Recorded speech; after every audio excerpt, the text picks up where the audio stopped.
Hello everyone, welcome back to our channel. In today's video I'm going to show you how to edit Zoom recordings. So let's get started.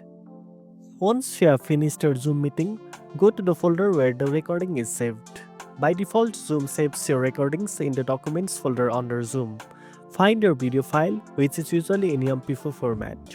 To start editing, you can use the built-in video editor on Windows, or free tool like Clipchamp or any other installed video editing app. Let's begin with the Windows Video Editor. Right-click the video, choose Open With, and select Photos. Then click on Trim button to cut out unwanted parts.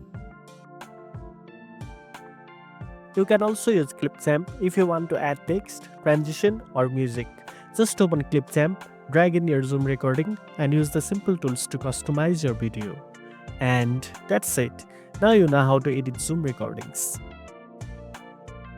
If you found this video helpful, don't forget to like, share, and subscribe for more tech tips.